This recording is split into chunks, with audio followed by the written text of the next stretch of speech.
All right, guys, welcome back to another episode of the meeting of the CONCACAF Council to discuss the very eventful World Cup qualifying window that we all just went through. 3 games in a week. Lots happened. Some we could predict, some not so predictable.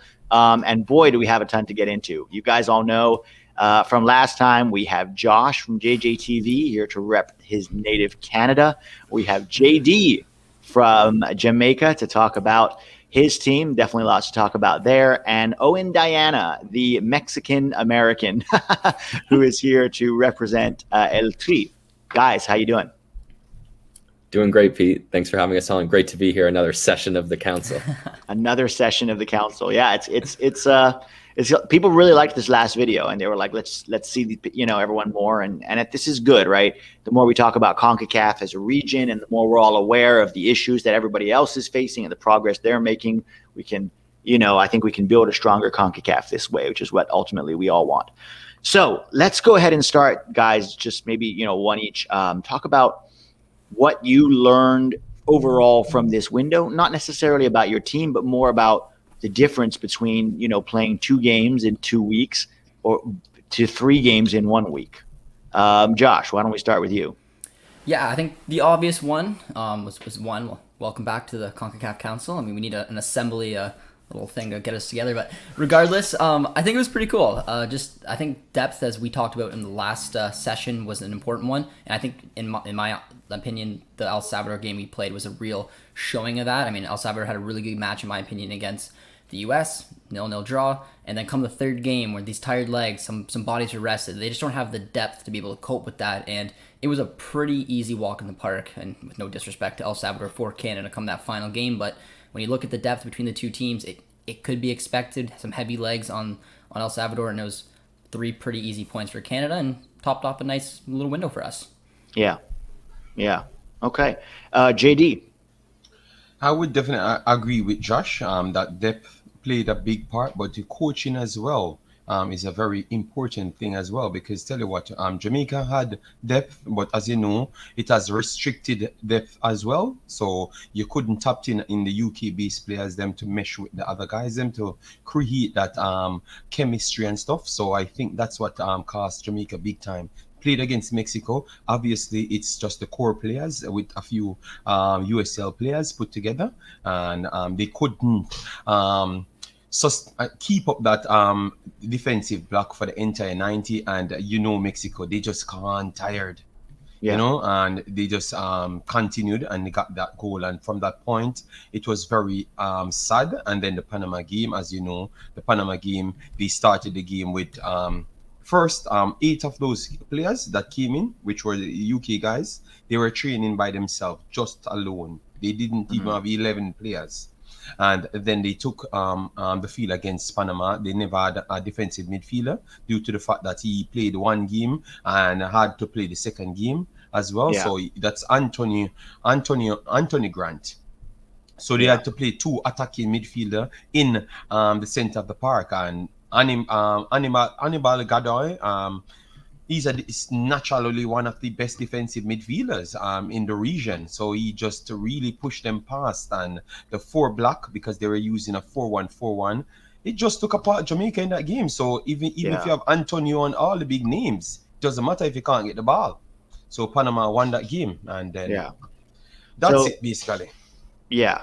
No, yeah, I think it's interesting how each team used the 3 games. And like you said, I think, restricted depth is a problem for Jamaica, right? You have some depth, but it's restricted for a variety of reasons. And we'll get into that in the next talking point. But Owen, what was your thoughts? So I think what Josh and JD have already touched on, the obvious one, the depth, I think really benefited Mexico. We talked about in the first council session how that would favor, having 3 games in a week would favor the bigger teams, the Mexicos, the United States, that have bigger squads, and that proved to be true in Mexico's case. They were missing a bunch of their key players before even the first game, people who weren't called into the squad, and they were still able to get 7 points from 9. So I think that's really important. Also experience, not only of the players, but also the coaches. I think in Mexico's case, having Gerardo Martino, he was criticized this summer for losing the 2 finals to the United States, but I think having a coach with experience of taking teams to World Cups and going through World Cup qualifying cycles, albeit in South America, really showed in these last 3 games. The changes that he made against Jamaica end up making the difference and getting the win for Mexico there. And then also at halftime against Panama, that triple change that he makes was huge in Mexico wresting control of that game and ending up getting a point. So the coach really making a difference there. And I think as someone who follows it closely, also considering the fans, I think it's great for the fans to have 3 games in a week versus 2. Yeah. But for the players, for the coaching staffs, it's an extra challenge. Yeah, for sure it is. For sure. For me, what I took away, at least from a U.S. perspective, is which players can play three games a week. I was under the impression that nobody could do that, right? That it was almost impossible, and that may be still true. But what I found interesting is for the U.S., the players that played 90 minutes, there was only 2 of them. It was Tyler Adams and Miles Robinson, and they were also the 2 most consistent players in this window. 270 minutes in 1 week is a lot, especially in CONCACAF. But learning who could do that and not drop their level for that 3rd game was a really good learning experience for me, and I think for the team, and for Berhalter to say, who can I rely on to play through 3 games if I have to? Now, in some cases, maybe they didn't need to play 3 games, but in this case they did, because we were so poor in the first 2 games. We couldn't afford to drop our best 2, consistent performers for that 3rd game, because, it would have gone terribly if we had. So I think that was a big learning for me. Obviously, Matt Turner, the goalkeeper, did as well, but it's a little different for them. They're not subject to the same levels of exhaustion. So I think that was a big learning point for me. And I really agree with everything else you guys said. People with depth and coaching experience, I think Berhalter's still learning on the job a little bit. And that was clear in this window. But let's go ahead and talk about each of our teams and just sort of their performances. If you talk about what worked, what didn't work, what we learned about it. Did they meet the expectations? Let's start with Mexico. Owen.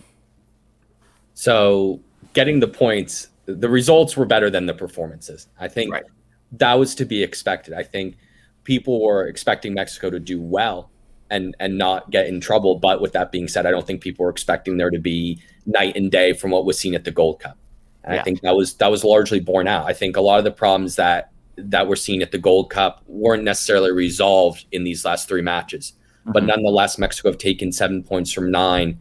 And in the hexagon, during the hexagonals, a team that's taken at least 7 points from their first 9 available has always made the World Cup. So Mexico, although they've looked shaky performance-wise at times, have managed to take a huge step towards Qatar in these last 3 matches. Now, getting into the specifics performance-wise, I think the big issue is offensively a lack of finishing prowess, but also a lack of chance creation just in general. I think against Jamaica, there are a couple big chances. Funes Mori misses one. He also then sets up Roberto Alvarado for essentially an open net where he crashes the ball against the post from just a few feet out. That ends up costing them. Just minutes later, Sharma Nicholson equalizes for Jamaica, and Mexico then have to make changes and really pull it out at the end. Against Costa Rica, Funes Mori misses another really good chance. A good save ultimately from Keylor Navas. Keylor Navas has a lot to do with that, but nonetheless a big miss.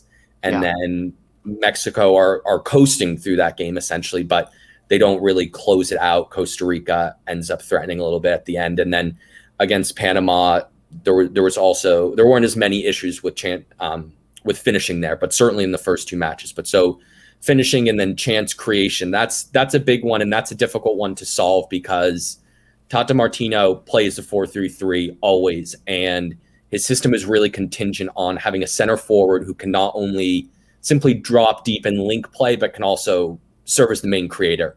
There's not a real natural number 10 for Mexico. Sebastian Cordova did get some minutes.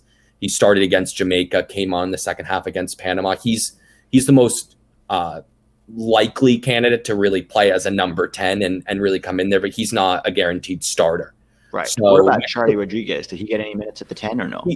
He did, but he was effective against Costa Rica, not as much so against Panama. Mexico were also struggling against Panama, especially to really get the ball into that zone too. That was another issue entirely. They were missing Edson Alvarez in that game, which was a real miss through yellow card suspension. So just general chance creation is also a problem. And then defensively, they weren't tested unduly over the course of the 3 matches. Panama in the first half of that match were the team that gave them the toughest time defensively.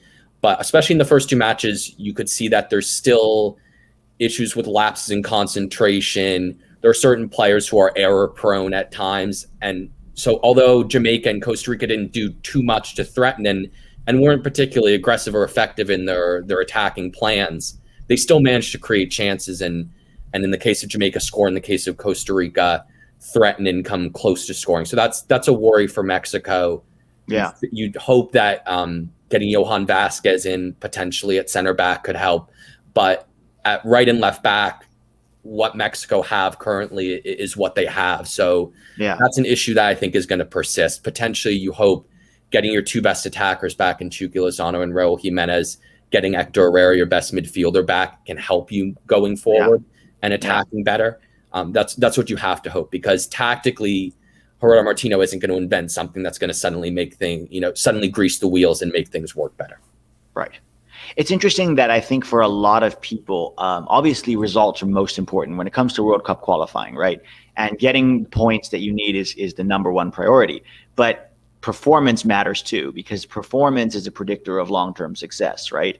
If performances aren't improving, you're like, okay, well, I'm glad we got the points. And it sounds a little bit like that's what you're saying in some ways, that Mexico did really well to get the results. Performances still haven't 100% convinced. For sure.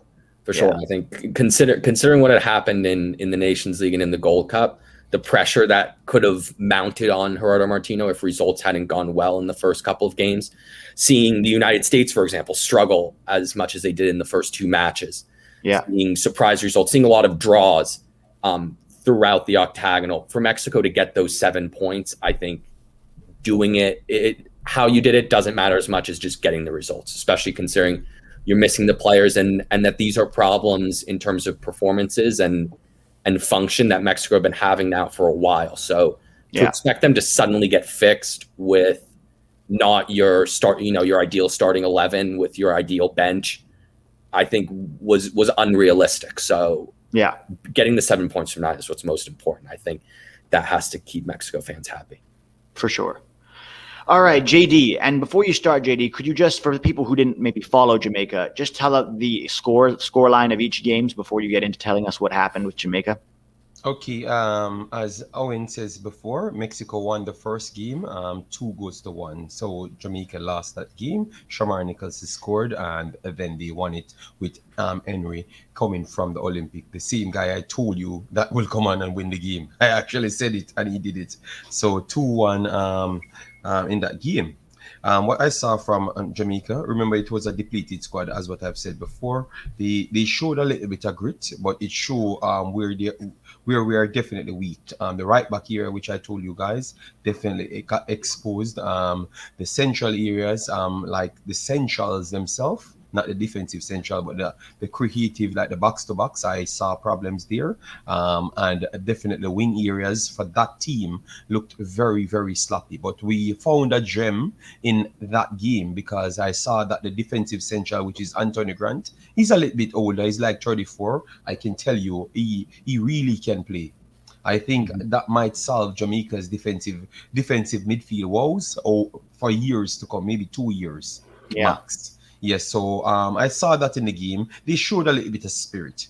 And remember, I told you guys that my maximum points I'm looking for is like 4 because I don't raise the expectations so fast. I have to see these guys play. And I know the CONCACAF is tough. So for the second game now, Jamaica got completely embarrassed by Panama, 3-0.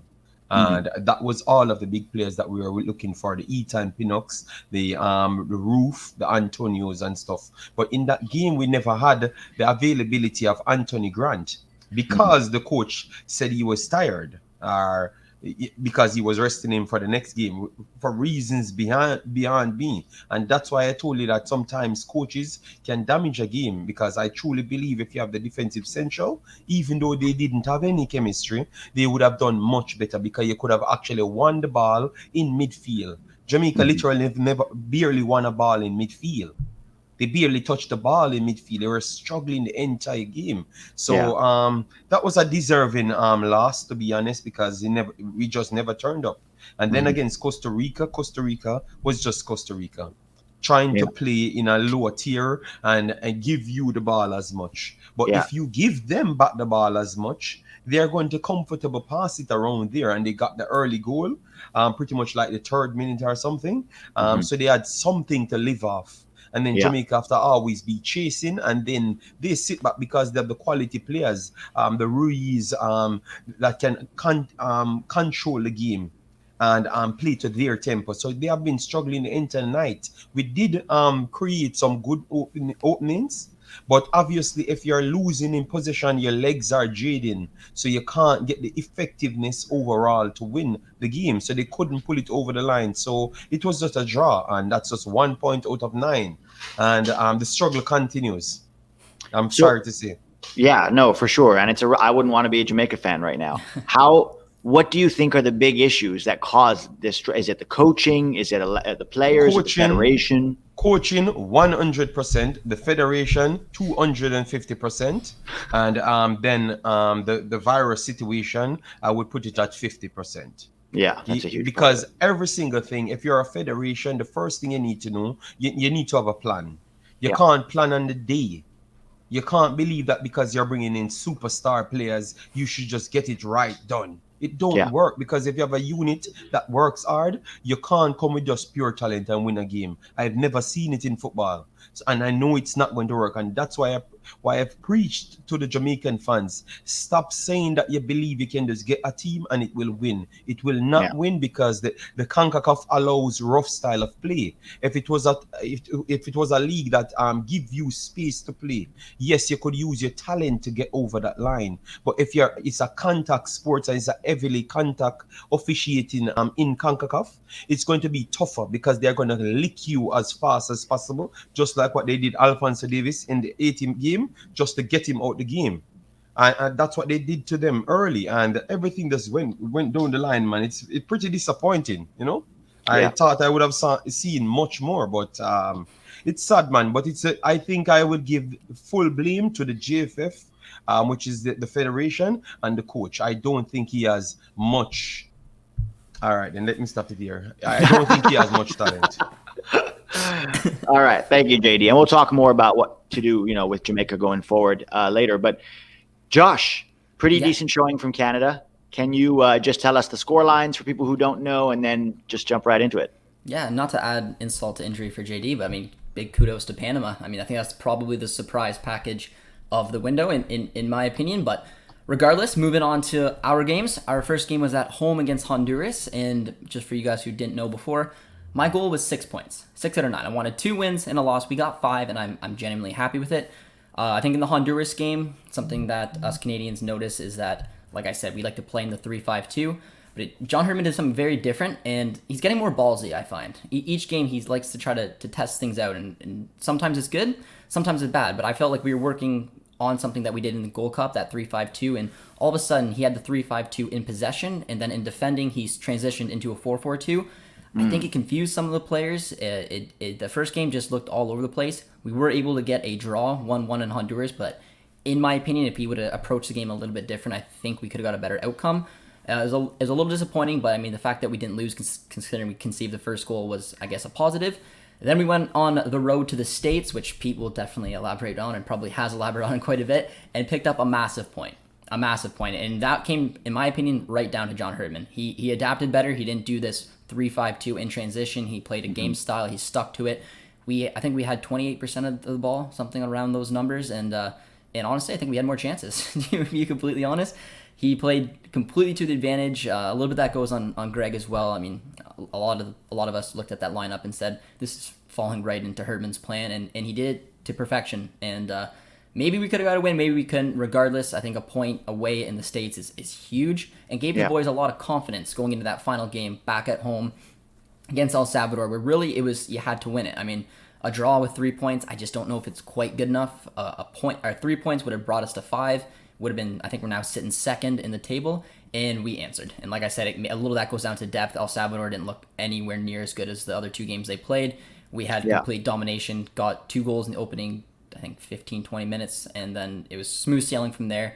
5 points out of 9, I'll take that. I would have preferred the 6, but like I said, I thought we were going to drop all the points to the States. So the fact that we went there and got that point, I think, was a real boost. And the fact that we only took 5 and sit second shows how tight and close this CONCACAF is going to be until the Final Four is decided.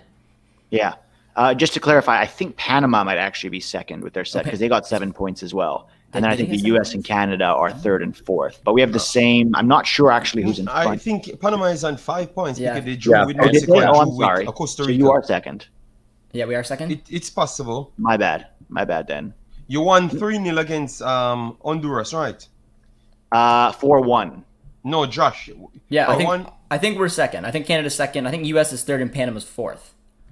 My bad. Because what I we looked got at last. 3-0 I could be wrong. advantages. That's right.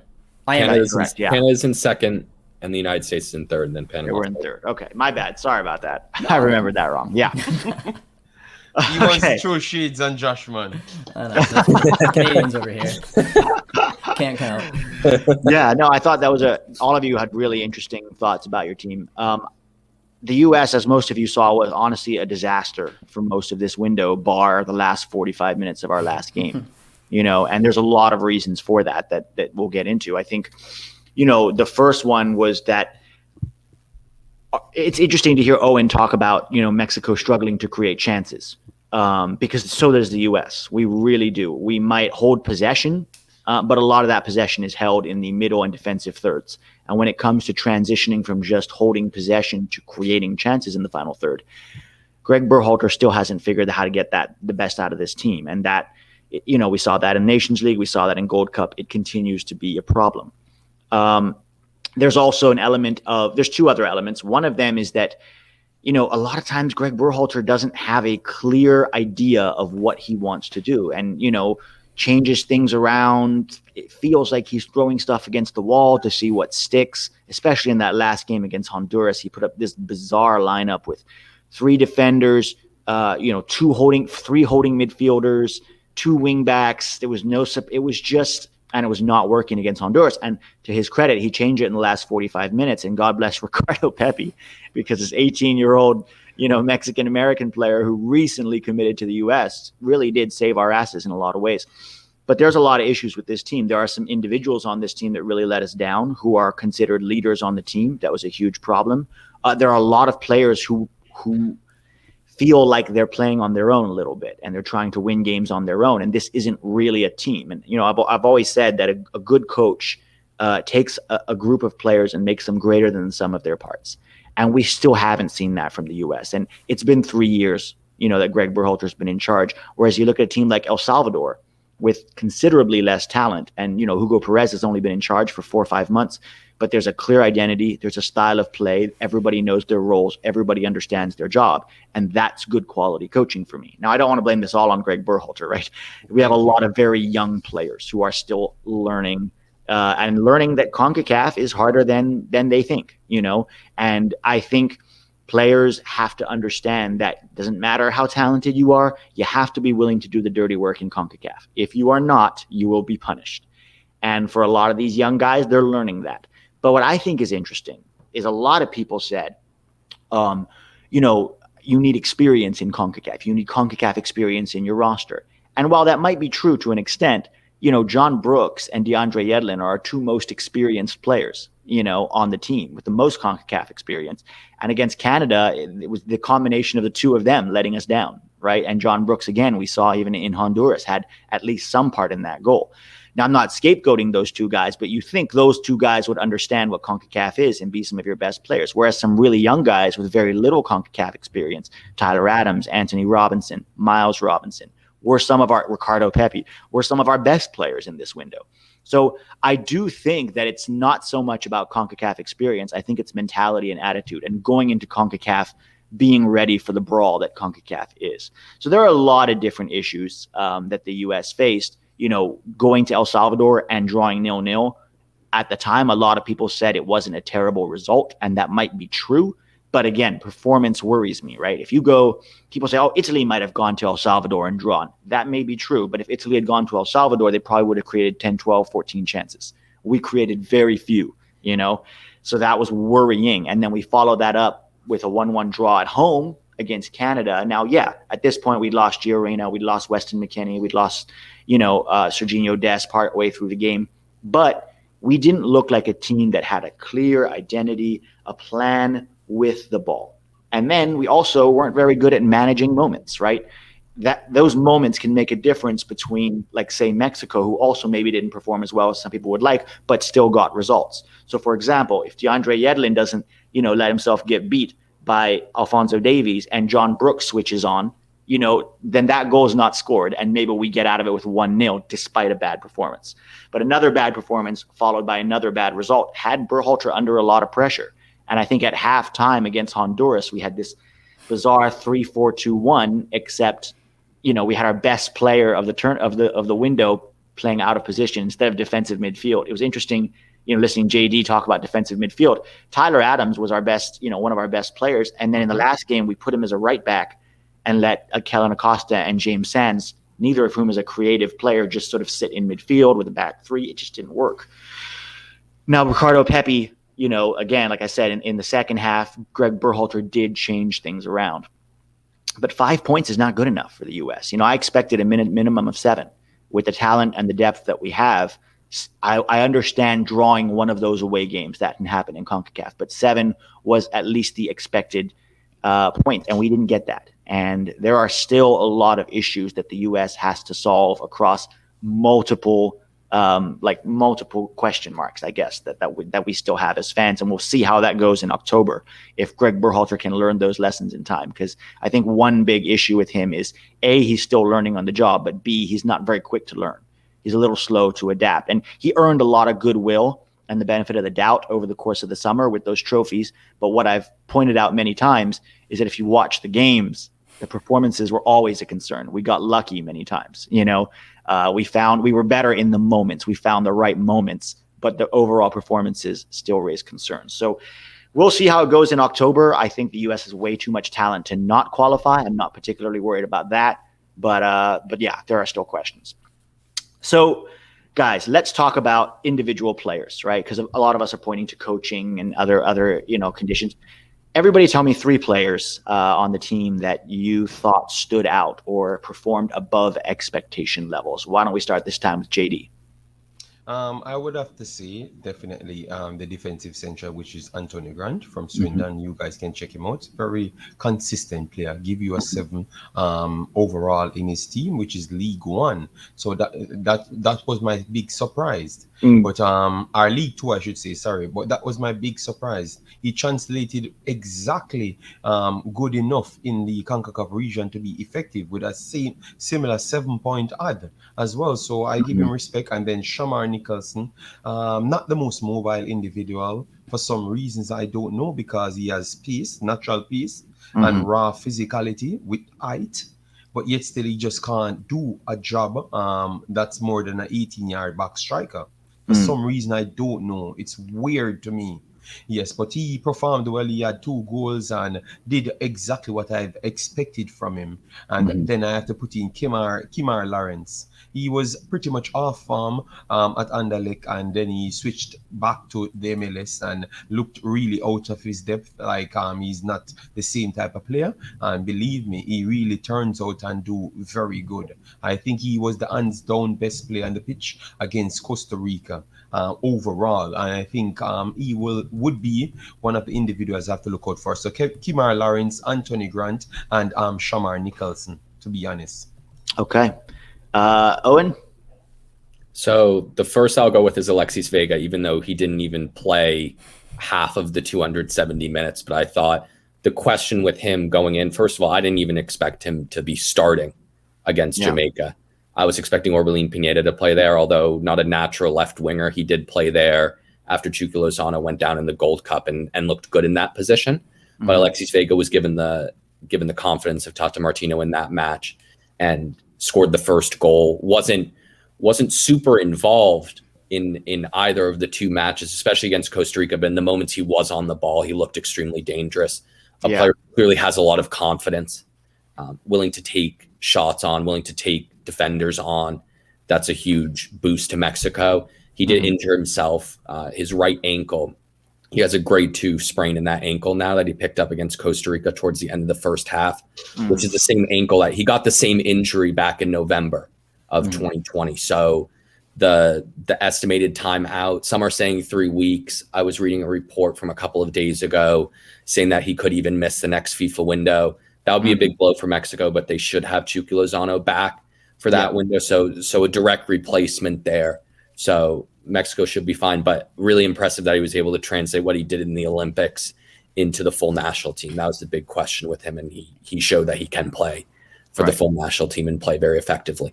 Then the second player would be Edson Alvarez, partially because you saw against Panama, he didn't even play, but you saw how important he was to the team by his non-presence, so to speak, in that match.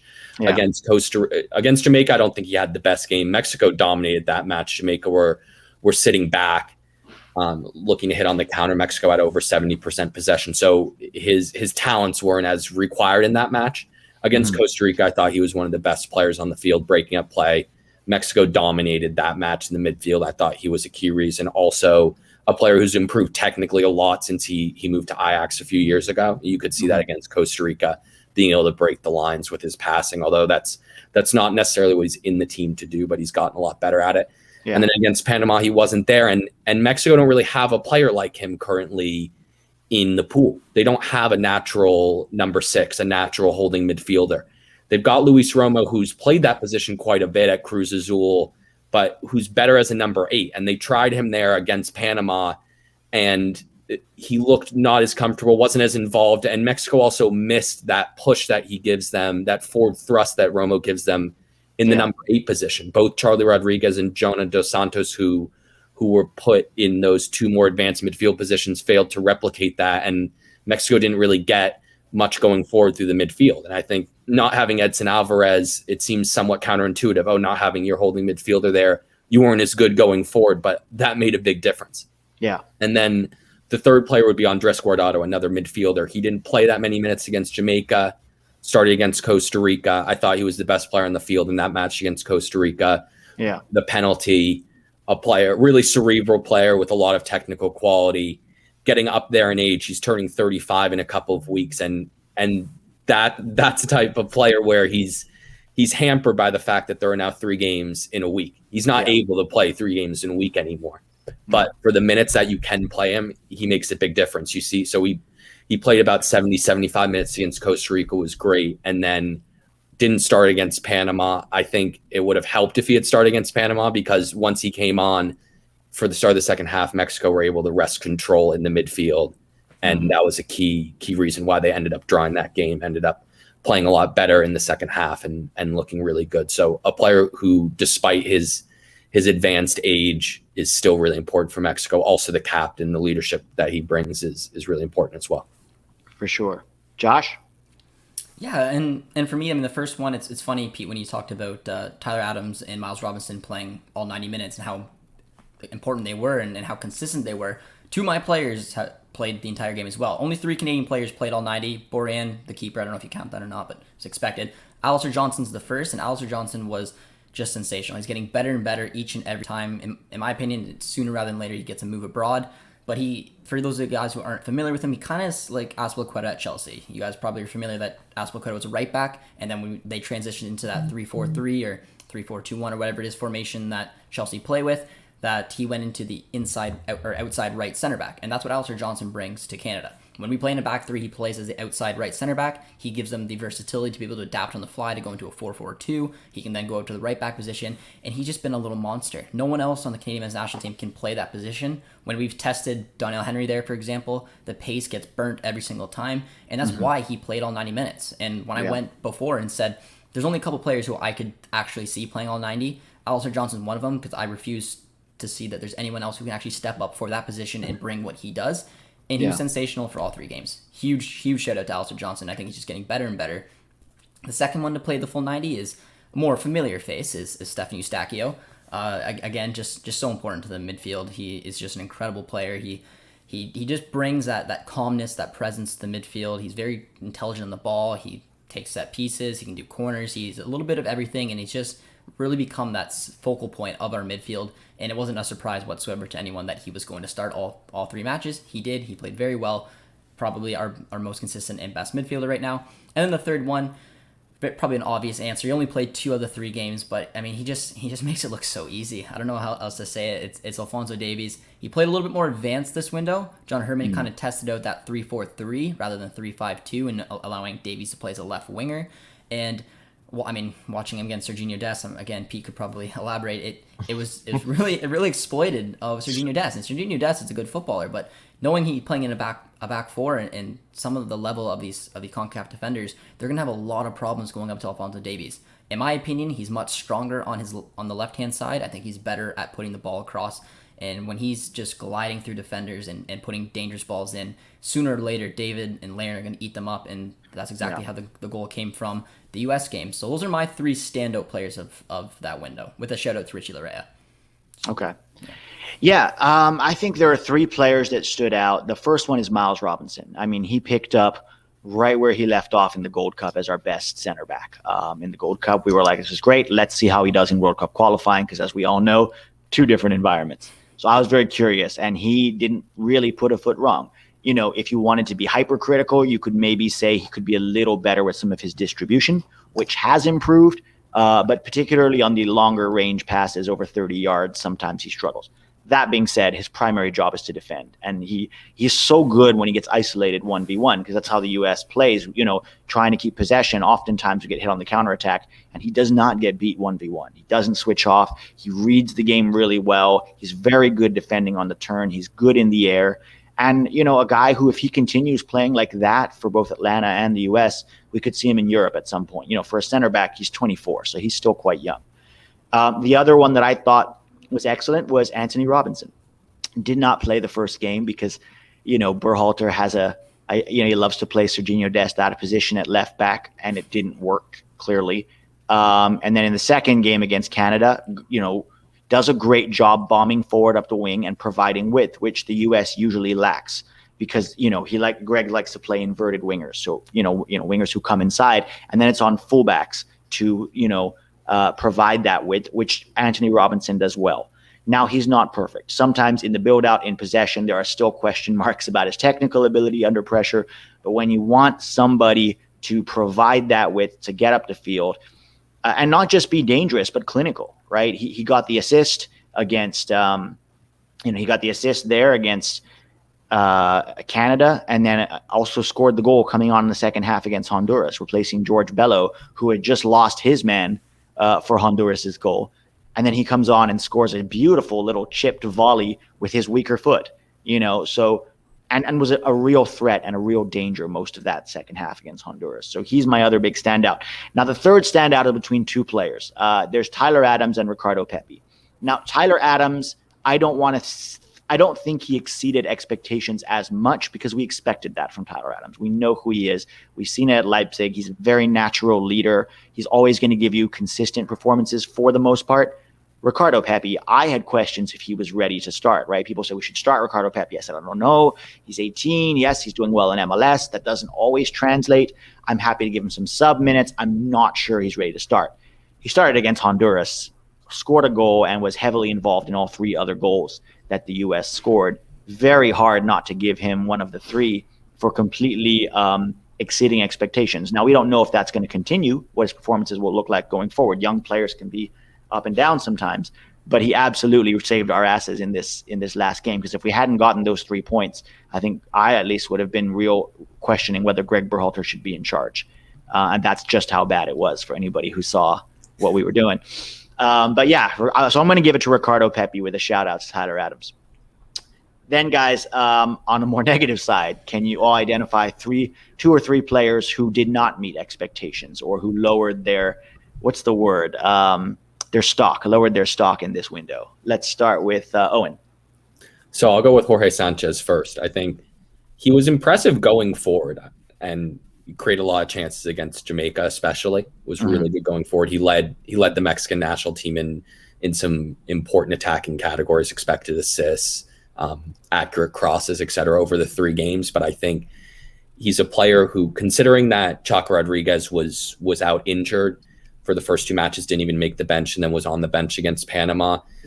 Jorge Sanchez started 2 of the 3 matches. I think this was a real chance for him to stake a claim to the starting right back spot. That's a real weakness for Mexico. It's maybe the position where there's the most uncertainty. Although Chuck Rodriguez has been the starter throughout the entirety of the Tata Martino regime, he hasn't necessarily convinced. So I think it was a real chance for Jorge Sanchez to stake a claim, and I don't think he did that with that big defensive error, that lapse in concentration, in technique, and in fielding that high ball, in trying to clear that high ball against Jamaica, essentially assisting Shamar Nicholson for the equalizer. Yeah. So I think he's a player who has all the tools to be the starting right back for Mexico in Qatar and in this entire qualifying process, but I'm not sure he did enough over the course of these 3 matches to merit that and to continue to be a starter if and when Chuck Rodriguez is healthy for the October matches. And then the one that's been getting all the discussion, certainly in the Mexican press, is Rogelio Funes Mori. I think if you're just looking, okay, a center forward needs to score goals. He's now gone 5 games without a goal. So these 3 matches, and then the semifinal in the Gold Cup and the final in the Gold Cup. A player who started all 3 matches. I think it was somewhat of a surprise. I was expecting him to be on the bench against Panama, just purely for this discussion that we were having. Okay, what players can start 3 matches? I agree with you, P. I wasn't sure that was going to be a possibility heading into this window, that there were going to be players starting all 3 matches. And I definitely wasn't expecting it to be Rogelio Funes Mori. Yeah. After the first 2 matches, but he's a player without Raul Jimenez. He's the forward who's not only most like Raul Jimenez stylistically, but also the only one who really comes close in terms of being able to link play, being able to drop deep, function as a quasi-creator in addition to a penalty box predator. Yeah. So he did that somewhat effectively. Against Jamaica, he set up Alvarado for what should have been a goal, although he did miss a chance. There's a lot of criticism on him missing chances. He's a player that with Monterrey, he's Monterrey's all-time leading scorer in Liga MX. But he's a player who misses a lot of chances even in Liga MX. So it's not necessarily a huge surprise to see him missing big chances like the one he did against Jamaica, the one he did against Costa Rica. I think the bigger worry is that there aren't enough chances getting created for him. But I think the disappointment with him is against Panama wasn't really involved in the link play. The chances he did have to try to get on the ball and find his teammates, he was unsuccessful, poor touches, poor passing. And against Costa Rica in the second half, Mexico were in control of that match throughout the first half, through large swaths of the second half as well. And they did have chances on the break to kill Costa Rica and get a second goal. In particular, there was one moment where Funes Mori broke away on the right-hand side after a great 1-2 with Orbelín Pineda. And he had a pass right across the 6-yard box for Jesus Gallardo that would have meant a tap-in for the Monterrey left back, for his Monterrey teammate. And he didn't seem to see Gallardo. He chose to try to cut it back, played it right to a Costa Rican defender. So decision-making like that, I think from a player who's not in great goal-scoring form either with Monterrey. He's now, in his last 25 games, he's got 5 of those games where he's actually scored a goal. So he's a player who's struggling for goal-scoring form, really. He needs to do a little bit more, I think, in the build-up. But another player where I think Raul Jimenez is going to come in October, and I don't think it'll be as much of a discussion. I think Funes Mori will go to the bench. And then the third player would be Jonathan Dos Santos, a player that Martino likes a lot. He's not a surefire starter in the midfield, didn't participate in the first 2 matches, but was given a start in the third match against Panama. I think he was a disappointment. He failed to really get involved, get on the ball.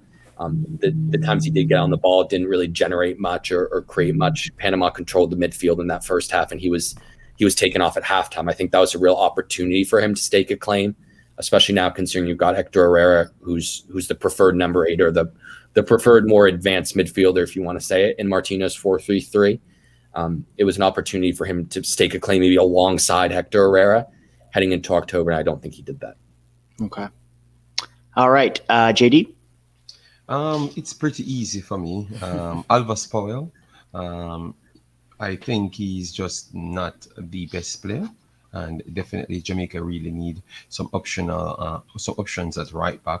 Every single time he seems like he has concentration problem, problem, and he's actually a defender. So I don't think that's going to actually work. So I don't think he's fitted for the team. And then Corey Burke, he played all of the games because he brings energy, but sometimes his energy just don't translate into nothing. So he will just always be running all over the place and contribute pretty much nothing. So that was just something for him. Very sorry, but those are the two players. Okay. Josh.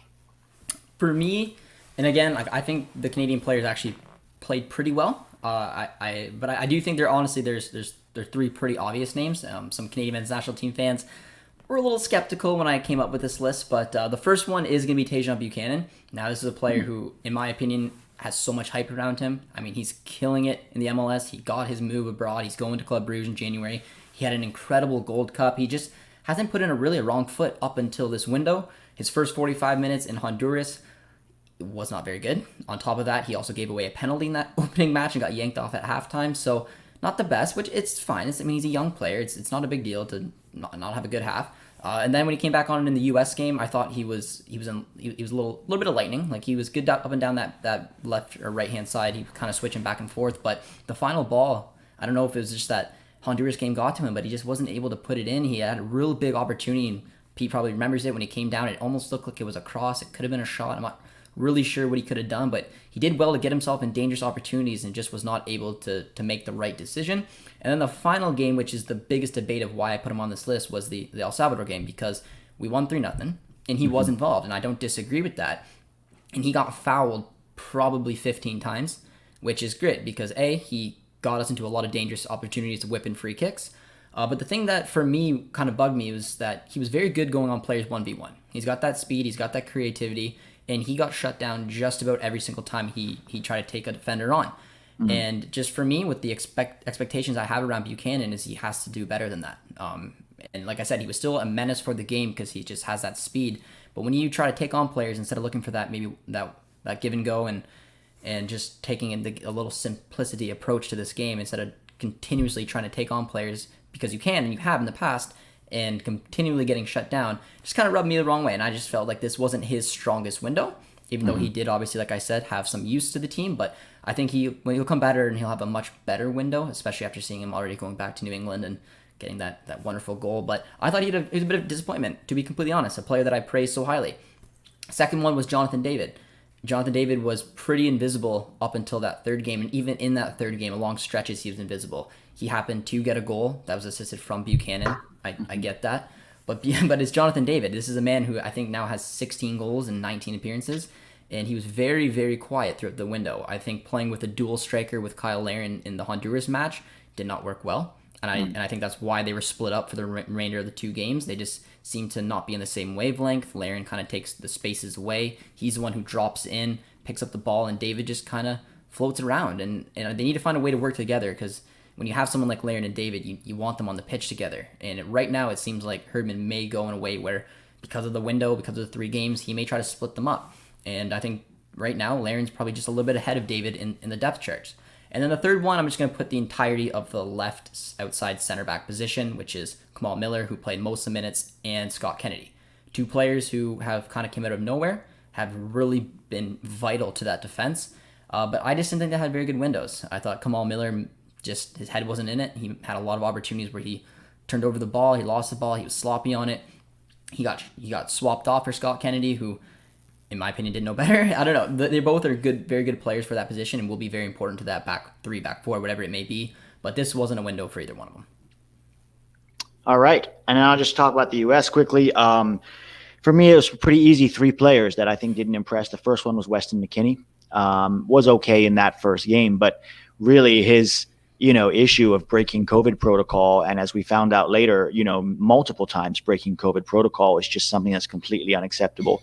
You cannot be one of the quote unquote leaders in the team and then do something like that. And I think Greg Berhalter was right to send him home for the window. And whether or not he gets options in the future, or when, I'm sure he will, but when, we'll have to sort of wait and see. But this should be a wake-up call for McKennie, because this happened in Juventus as well, breaking COVID protocols. And it's like, look, you're a talented player. So many talented players in the world have had their careers ruined by attitude issues. And for me, it's not so much that he has a bad attitude, but more that you can't be so in the moment. Like, you know what I mean? You can't be, I want to go party now. Well, there's rules. You have to think about the team. You have to think about the good of the overall. And that's huge. Now he's a young kid. Hopefully he's going to learn from that. I'm not going to pull a Landon Donovan and say this is irreparable, because I don't think it is. But I do think, he absolutely deserves blame for letting the team down, especially with Gio Reyna injured. We had very few midfield options to replace him. The other one was John Brooks, and again, I don't want to keep hampering on him, but at Canada goal, he was at least 50% responsible for, and he had some culpability in the Honduras goal as well.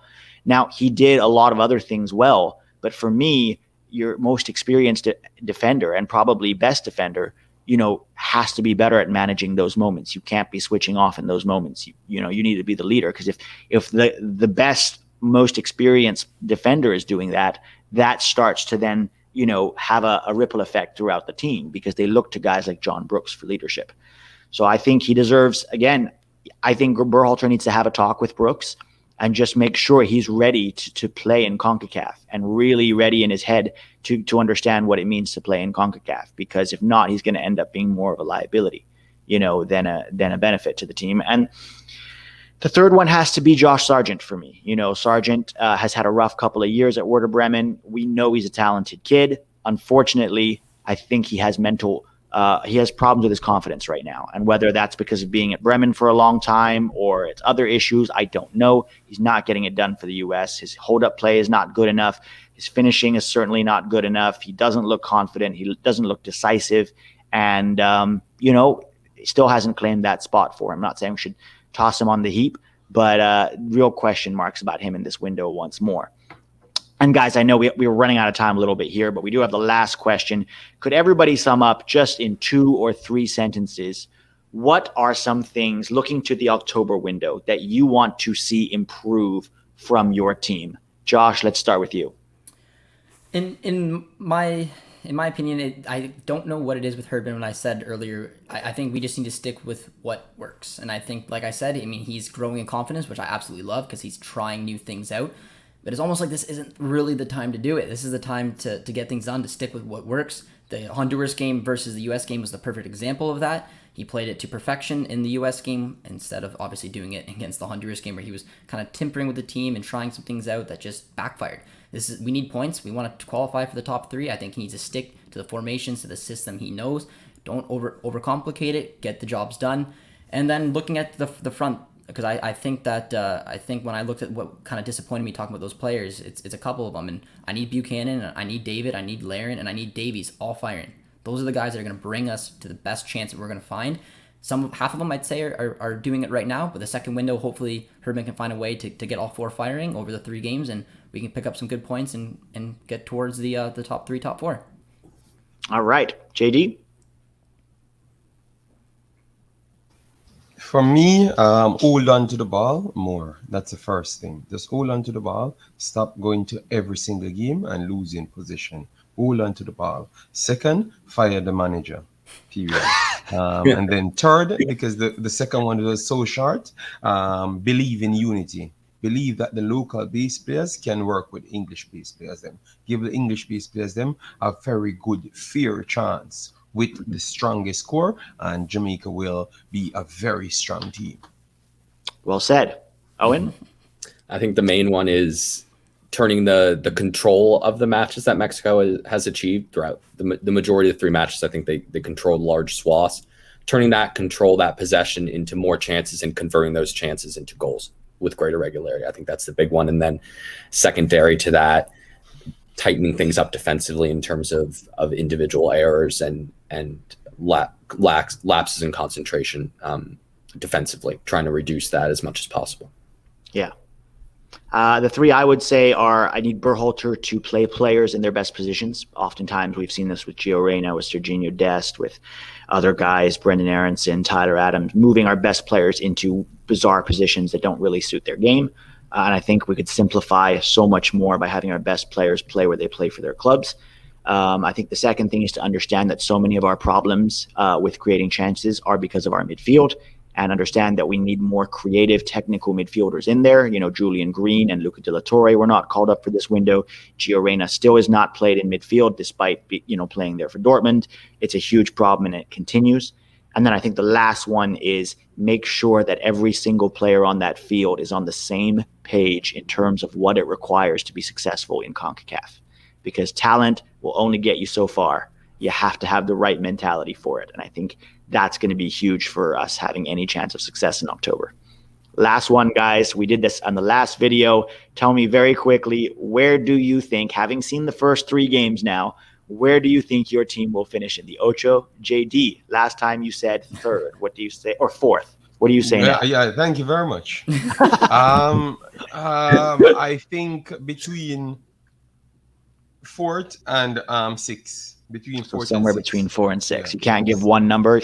No, it's almost impossible because of the overall structure, of the Right. world right now. Josh, you said 3rd last time. I'm going to stick with it. All right. Owen, you said 1st. I'm going to stick with it as well. I didn't see anything that makes me think differently. Yeah. More, from Mexico's performances and the points they took, but also from what I saw from the other teams. Yeah. As well.